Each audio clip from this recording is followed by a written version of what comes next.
Hello everyone. So today we are going to study about a new function of the string that is the find function. Previous videos में हमने बाकी सारे functions के बारे में पढ़ा है, तो अगर आपने मेरी प्रीवियस वीडियो नहीं देखी है तो प्लीज उस वीडियो को चेकआउट कर लीजिए। अब हम पढ़ते हैं फाइंड फंक्शन के बारे में।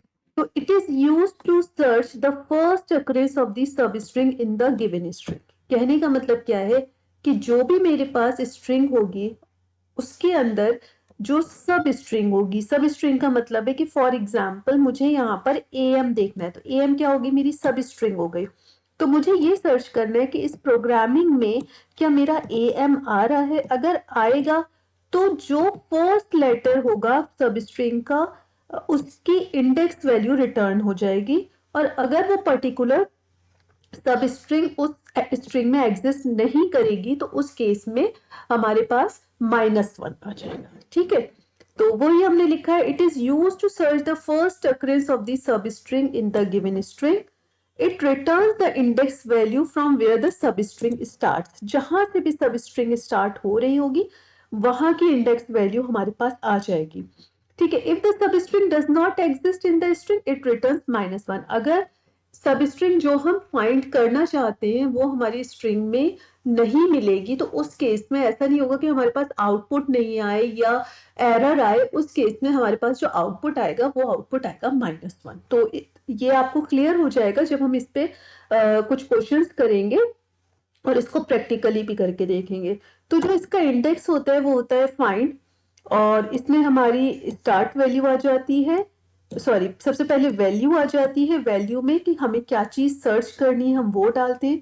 उसके बाद स्टार्ट, कहाँ से स्टार्ट कराना है, किस इंडेक्स वैल्यू से स्टार्ट कराना है और किस इंडेक्स वैल्यू पर खत्म करवाना है। ठीक है, वैल्यू जो है ये इसमें रिक्वायर्ड फील्ड है, मीन्स कुछ ना कुछ तो हमको जब फाइंड करना है तो कुछ ना कुछ वैल्यू देनी होगी।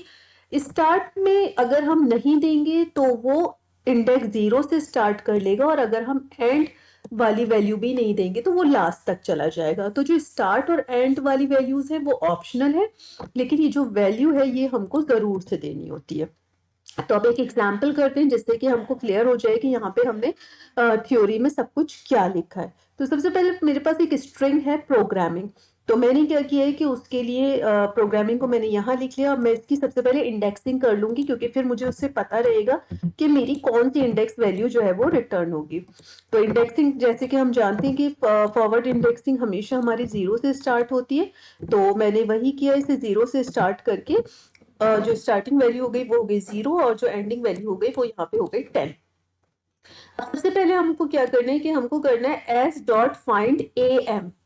तो ए एम हमको फाइंड करना है। तो आप देखो अगर इस स्ट्रिंग में सर्च होना स्टार्ट होगा तो यहाँ पे आकर मुझको ए और फिर उसके बाद एम मिल गया है ना। तो ए एम जब मुझे मिला तो ये क्या रिटर्न करेगा, मुझे जो ए की इंडेक्स वैल्यू होगी, क्योंकि मेरा जो सब स्ट्रिंग स्टार्ट हो रही है वो लेटर ए से हो रही है और वो किस पोजीशन पर, 5th पोजीशन पर है, इसलिए मेरा आउटपुट जो है वो 5 आ जाएगा। अब एक और देखते हैं। अब जैसे इसमें देखना है हमको GRA, तो GRA ये मिल गया मुझे। स्टार्टिंग पोजीशन मेरी 2 से स्टार्ट होनी चाहिए, मींस जब 2 से स्टार्टिंग पोजीशन देंगे तो वो ये पीछे का नहीं देखेगा, ये पहले वाला वो नहीं देखेगा, वो 2 से स्टार्ट करेगा। और कहाँ तक हमको जाना है, 11 तक जाना है। तो 11 पोजीशन ही नहीं तो हम 10 तक चले जाएंगे। तो ये हमको कहाँ पे मिल गया, OGR हमको मिल गया, सॉरी GRA हमको यहाँ मिल गया, 3rd इंडेक्स से लेकर 5th इंडेक्स वैल्यू तक। तो इस केस में जो इंडेक्स वैल्यू मेरी रिटर्न हो जाएगी वो 3 रिटर्न हो जाएगी। ठीक है, इसको 10 कर देते हैं, लास्ट तक हम 10 में चले जाएंगे। उसके बाद अगर मुझे AG देखना है तो अब अगर इस स्ट्रिंग में हम देखेंगे तो AG कहीं पर भी नहीं है, G और A अलग अलग है बट कंटिन्यूएशन में AG नहीं है। तो उस केस में ये पर्टिकुलर सब स्ट्रिंग इसमें एग्जिस्ट ही नहीं करती है, इसलिए मेरा आउटपुट जो है वो -1 आ जाएगा। अब हम इसको प्रैक्टिकली करके देख लेते हैं जिससे कि हमारा कंसेप्ट जो है वो क्लियर हो जाए। सबसे पहले हम क्या करेंगे, प्रिंट करेंगे। क्या करना है मुझको, एस डॉट फाइंड। क्या चीज फाइंड करनी है, सबसे पहले मैं देखती हूँ कि क्या मेरे पास एम है इसमें। तो एम मेरे पास यहाँ पे देखेंगे आप तो 2 बार है, लेकिन ये किसकी इंडेक्स वैल्यू रिटर्न करेगा, जो पहले आ रहा है। ठीक है, तो अब इसको रन करके देखते हैं। सीधा आउटपुट इसने इंडेक्स वैल्यू 6 दे दी। अब देखते हैं कि क्या फर्स्ट एम की इंडेक्स वैल्यू 6 है। यस, फर्स्ट वाले एम की इंडेक्स वैल्यू जो है वो 6 है। उसके बाद अब हम नेक्स्ट देखते हैं कि मुझे जो है वो एम आई देखना है। तो एम आई देखिए यहाँ पर है, तो ये क्या करेगा उस केस में कि ये पहले वाले एम की इंडेक्स वैल्यू नहीं देगा, अब की बार इस वाले एम की इंडेक्स वैल्यू देगा। मीन्स मेरा आंसर जो है वो क्या आना चाहिए, यहाँ से अगर हम देखेंगे तो मेरा आंसर जो है वो 7 आना चाहिए। देखते हैं हम अपने आउटपुट को, रन करते हैं इसको। सी, इस केस में इसने जो है वो मुझे 7 रिटर्न कर दिया। ठीक है, अब मैं क्या करती हूँ कि मैं यहाँ पर कोई एक ऐसी वैल्यू दे के देखती हूँ, मीन्स वो यहाँ पर मेरा एग्जिस्ट तो कर रहा है बट सीक्वेंस ये नहीं है। मैंने फॉर एग्जांपल एम आई जी दे दिया है ना, तो एम भी है, आई भी है, जी भी है, लेकिन प्रॉब्लम क्या है, बीच में एन आ रहा है। तो इस केस में मेरे पास आंसर जो है वो आना चाहिए -1। -1 क्यों?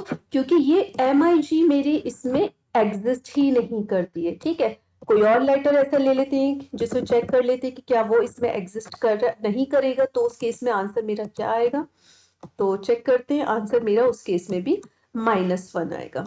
तो मैं क्या चाहती हूँ कि मैं एम को सर्च करूं, लेकिन कैसे सर्च करने मुझे कि मुझे स्टार्ट वैल्यू भी देनी है और एंड वैल्यू भी दूंगी। तो मैं स्टार्ट वैल्यू 7 दे देती हूँ और एंड वैल्यू 10 दे देती हूँ। इसका मतलब क्या है कि अब जो मेरा स्ट्रिंग सर्च होना स्टार्ट होगा वो इंडेक्स वैल्यू 7 से स्टार्ट होगा, और बाकी के जो 6 तक इंडेक्स वैल्यू थे उन सारों को वो छोड़ देगा और बल्कि 7 से स्टार्टिंग करेगा। ठीक है, तो जब 7 से स्टार्टिंग करेगा तो आप यहाँ पे देख लो कि ये वाला मेरे पास है तो 2m, लेकिन ये वाला जो है वो 6 इंडेक्स पे आ रहा था, इसलिए वो इसको तो ले गई नहीं। वो कहाँ से स्टार्टिंग करेगा, यहाँ से। तो इस केस में जो मेरी इंडेक्स वैल्यू मेरे पास आनी चाहिए m की, वो 7 आनी चाहिए। ठीक है, तो इसको हम रन करके देख लेते हैं। सी, ये यहाँ पे मेरी इंडेक्स वैल्यू जो है वो 7 नहीं आई है, 7 आई है, 6 नहीं आई है। क्यों नहीं आई है 6? इसलिए नहीं आई है क्योंकि मैंने जो स्टार्ट वैल्यू दी थी वो 7 दी थी, इसलिए उसने सर्च करना ही 7 से स्टार्ट किया। ओके, आई होप सो कि जो फाइंड फंक्शन है उसका क्या यूज है और किस तरीके से वो फाइंड करता है, किस केस में वो क्या वैल्यू रिटर्न करता है, वो आपको क्लियर हो गया होगा। If you like this video, so please press the like button and subscribe my channel.